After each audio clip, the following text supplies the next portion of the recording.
won gold. He won gold. No, this is this is it, man. Hey, I'm all for Ward. I'm behind Ward all the way. I love the sport of boxing, but Andre's from my hometown. Followed him forever. I hope he beats Sergey Kovalev on November 19th. Really do. One of the few fights that we might actually be able to get credentials, unless it's Magna Media. Dare I even look?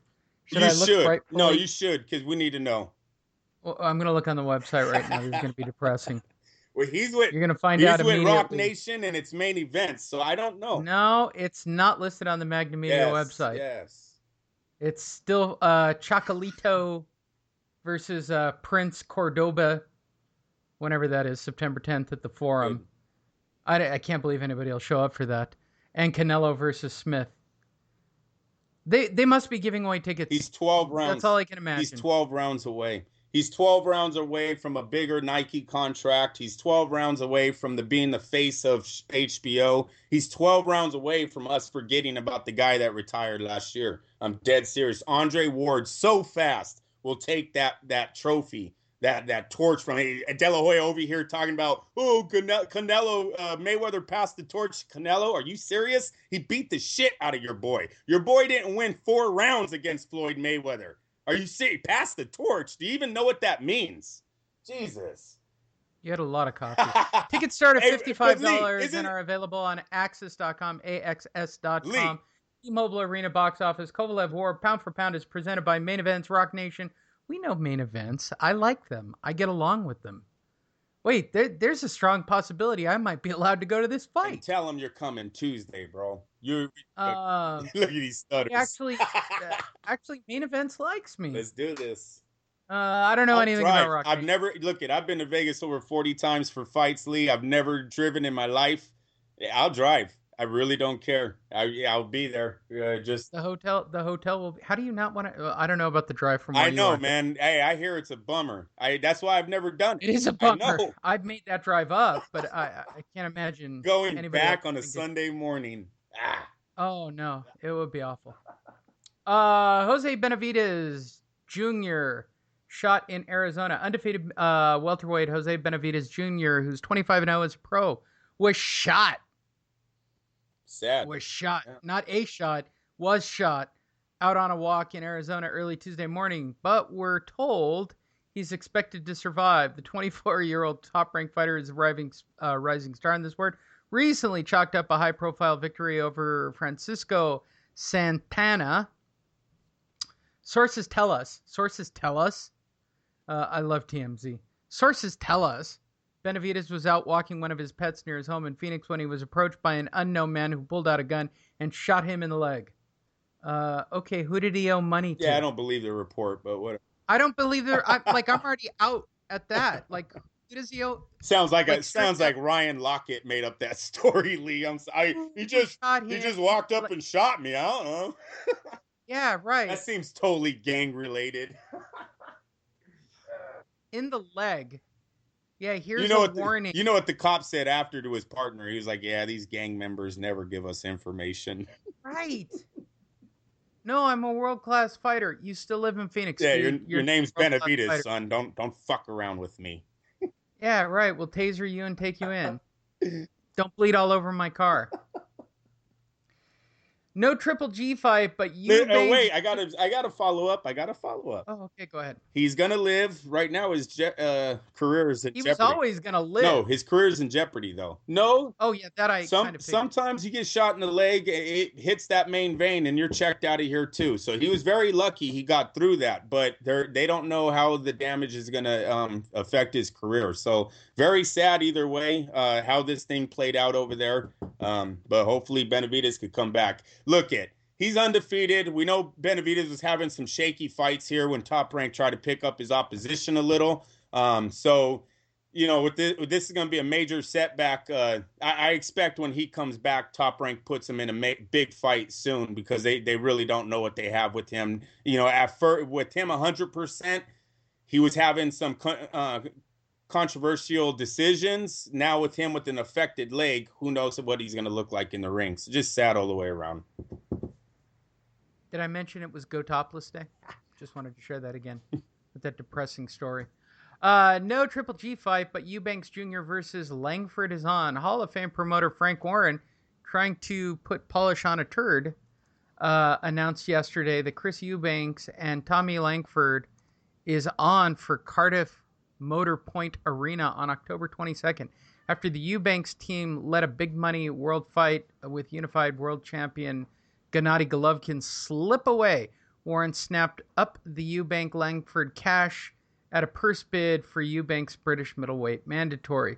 The WBO number 2 ranked Langford said, "We've sparred in the recent past, and though you can't take too much from into that. Good God. I know what he does well and what he doesn't do well, and believe my style exploits his. Sure, Chris Jr. is dangerous, but Billy Joe Sanders exposed his limitations with his quality and movement. I know I've got the tools to beat him. I'm delighted that he stepped up to face me after fears he could vacate." Look, he might have the style to give Chris Eubank trouble, but he doesn't have the power to keep Eubank off of him. Chris Eubank coming in with 18 knockouts and 23 wins is going to be all over Langford, who only has, I believe, 6 knockouts in his career. So this is basically just a setup fight for Eubank to keep his name out there. He's looking for the big money fight with either Triple G, Billy Joe Sanders, whoever they put in the UK. They're going to sell 80,000 seats. They know that. That's why they're taking these types of opponents. So, yeah, we didn't get to see him versus Triple G, but I never expected that anyways. I think they're going to build Eubank. This little going back and forth with Triple G, his trainer and promoter, this has only helped create this fight to be bigger. I expect him to knock out Langford easily. That'll be an undefeated fighter he knocks out. Make the fight bigger.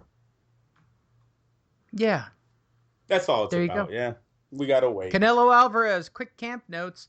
Former 2-time world champion Canelo Alvarez hosted a media conference call on Wednesday ahead of his showdown with WBO junior middleweight world champion Liam Beefy Smith on September 17th at AT&T Stadium, home of the iconic Dallas Cowboys in Arlington, Texas. Canelo on Liam Smith. I have looked at him. The style, more than anything else, is what we look for. He's a champion, is strong, and he is a Mexican style.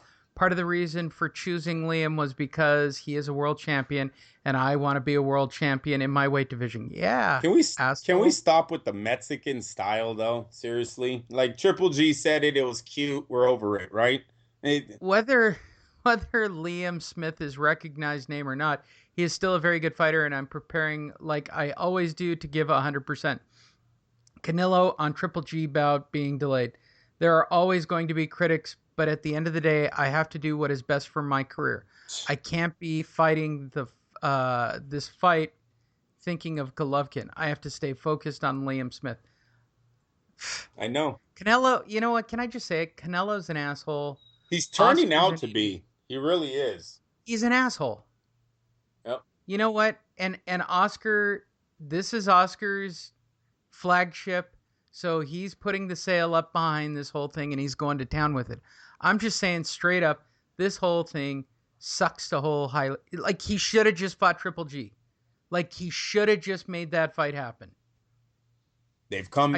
Other fighters have come back from losses before. They shouldn't have feared it. It wouldn't have been the first time a guy falls in the ring. And then De La Hoya coming out this week and also saying that he wouldn't put Canelo in the ring with Triple G until his body was ready for the middleweight division. I don't even know what that means. I have no idea what that means. The guy's been fighting at 155 for like a year and a half now. He weighs over 170 something pounds, 80 pounds when he walks around. How is he not ready for 160? Most of the time. Yeah. And by the same token, everybody was sort of like doing the roundabout on Triple G. And he's like, why should I cut weight or do whatever anybody wants? Like, this is the weight I am. This is the weight you fight me at. Yeah. Hopkins had like 27, 26 title defenses at middleweight. No one ever said, hey, Hopkins, why aren't you moving up to light heavyweight and fighting Roy Jones? They never said that. If he 160's where he's at, that's where he's at. Another thing with the Canelo situation is where was I going to go with the Canelo? Damn it. Ah, I missed it, Lee. I forgot what I was going to say on the Canelo. I had something for you about that, about De La Hoya. He said something. I was feeling it. Yeah, I forgot. Oh, well. Wow, No, dropped the ball. he'll come back. I know I dropped the ball. He'll come back. PBC ad September 3rd telecast on MNS Oh, I know. I NBCS. know. Okay, We there it should have is. known he was an asshole when he beat up the featherweight Jorge Solis, bro. Come on. What was he ever doing putting on hands on a guy who weighs 122 pounds? Valid point. I see your point.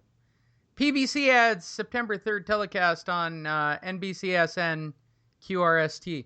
Super lightweight prospect Darwin Price 10-0, 5 KOs, and Javante Stark 13-1 with 7 KOs will meet in an 8-round battle that headlines PBC on NBCSN next Saturday, September 3rd at the Dance Hall in San Antonio, Texas.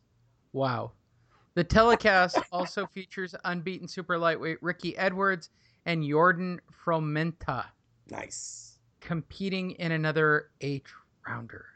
I'm not even sure why you added this story. Just to promote, bro. That's it. PBC adds September 13th telecast on Fox Sports 1. Undefeated super lightweight prospect are set to square off at Chicago's Eddie Ramirez, 13-0 with 9 KOs, takes on LA native Kevin Watts, 11-0, 4 KOs in an 8-round main event of Tuesday's Fox Sport 1 telecast from Robinson Ranchera Resort and Casino in Nice, California. Is that for real? Yes, sir. Look, I drive a lot for a living. I travel. I speak in places. I hope it's real. I've never heard of... Like, I have to look that up. I'm looking it up, too. Wow. Where the hell is Nice, California? It's there. It's by the water somewhere. There. Yeah, somewhere. Yeah. Place in Lake County, California. Yeah, I see it. Yeah. Sure as heck is. Population of 2,731. Robinson Rancheria Resort and Casino, smack dab in the middle of this thing. Oh, yeah. It's on Clear Lake. There's going to be betting there. Holy they're going to be crap. betting there. No, well, like, this is almost all the way up by Fort Bragg, for God's sake. Oh, it's outside of Sacramento. It's north of Santa Rosa. It's 150 miles north of you.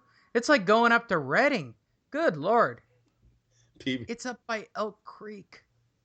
For those wondering, these are places in California that people in California never go to. The population is 2,000, Lee. A little under 3,000. Come on. 2,059. Right. Come on. Area code 707 for any of you willing to make a phone call. Woo! Are we going a long way for a shitty fight? Golden Boy parts ways with WBA interim heavyweight champion Luis Ortiz. Golden Boy has finally had enough.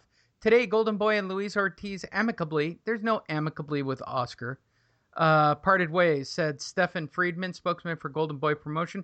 We are proud of the work that Golden Boy and Luis accomplished together, culminating in his WBA heavyweight interim championship victory. That's not something to be proud of. And subsequent title defenses. How do you defend an interim championship? We wish Luis and his team all the best in their future. Team Ortiz reportedly coughed up more than $1 million to buy out the contract from Golden Boy. It's weird he even had that on. I guess someone else must No, run it that from who? I'll tell you where it's going to come from. PBC. Whoever signing him next Yeah. paid for it. And he's already signed by somebody else. They're just waiting till the press has died down. Yeah. I don't even know if he's worth it. You know, a lot of the Cubans, this is their problem. They're not worth what they want out of this sport. Their fans, for some reason, do not follow them like other nationalities do when their fighters come over here. It's always been that way. Casamayor was a hell of a fighter. Never got his dues in this sport. Made a few big checks, but nothing what his skill level was. Rigondeaux is probably the best fighter in the world. Nobody touches this guy. It's like he has a disease or a criminal record. I don't know which one. But now you look at Luis Ortiz. Luis Ortiz is one of the best heavyweight prospects in the ring right now. Why Golden Boy let him go? I have no idea. I'm not on. I don't not in on the inside with them because I'm really confused. Ortiz seemed like he was ready for a title shot. He's been on HBO.